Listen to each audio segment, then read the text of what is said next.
Le premier livre de Samuel, chapitre 30. Lorsque David arriva le 3e jour à Tsiklag avec ses gens, les Amalécites avaient fait une invasion dans le Midi et à Tsiklag. Ils avaient détruit et brûlé Tsiklag après avoir fait prisonniers les femmes et tous ceux qui s'y trouvaient, petits et grands. Ils n'avaient tué personne, mais ils avaient tout emmené et s'étaient remis en route.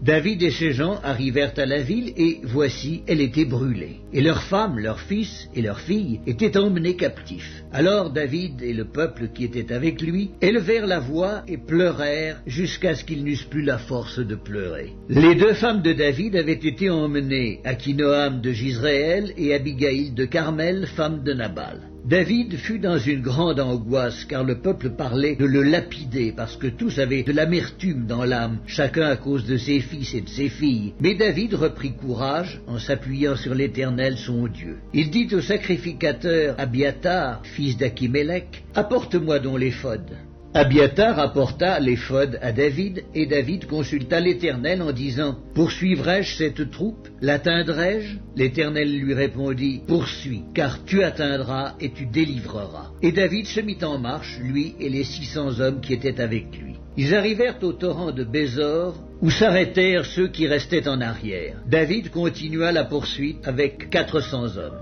200 hommes s'arrêtèrent, trop fatigués pour passer le torrent de Bézor. Ils trouvèrent dans les champs un homme égyptien qu'ils conduisirent auprès de David. Ils lui firent manger du pain et boire de l'eau, et ils lui donnèrent un morceau d'une masse de figues sèches et 2 masses de raisins secs.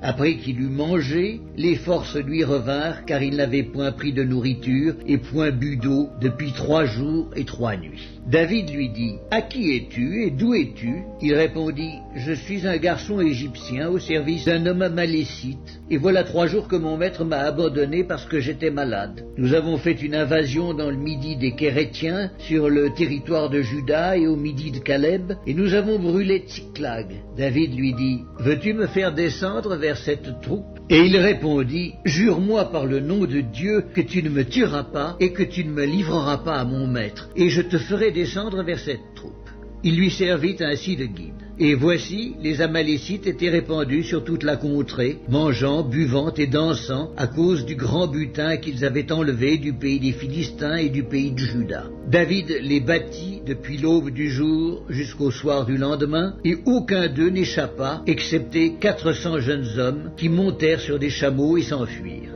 David sauva tout ce que les Amalécites avaient pris, et il délivra aussi ces 2 femmes. Il ne leur manqua personne, ni petit, ni grand, ni fils, ni fille, ni aucune chose du butin, ni rien de ce qu'on leur avait enlevé. David ramena tout. Et David prit tout le menu et le gros bétail, et ceux qui conduisaient ce troupeau et marchaient à sa tête disaient, « C'est ici le butin de David. » David arriva auprès des 200 hommes qui avaient été trop fatigués pour le suivre et qu'on avait laissés au torrent de Bézor. Ils s'avancèrent à la rencontre de David et du peuple qui était avec lui.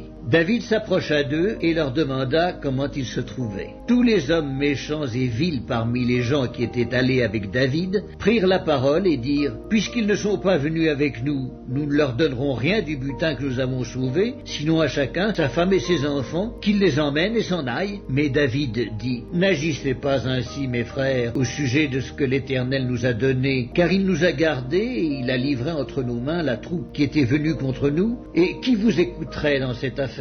La part doit être la même pour celui qui est descendu sur le champ de bataille et pour celui qui est resté près des bagages. Ensemble, ils partageront. » Et il en fut ainsi dès ce jour et dans la suite. Et l'on a fait de cela jusqu'à ce jour une loi et une coutume en Israël. De retour à Tsiklag, David envoya une partie du butin aux anciens de Juda, à ses amis, en leur adressant ces paroles. « Voici pour vous un présent sur le butin des ennemis de l'Éternel. » Il fit ainsi des envois à ceux de Béthel, à ceux de Ramoth du Midi, à ceux de Jatir, à ceux d'Aroër, à ceux de Siphmoth, à ceux d'Esctémoa, à ceux de Rakal, à ceux des villes des Gérachméites, à ceux des villes des Kéniens, à ceux de Horma, à ceux de Corachan, à ceux d'Atak, à ceux d'Hébron, et dans tous les lieux que David et ses gens avaient parcourus.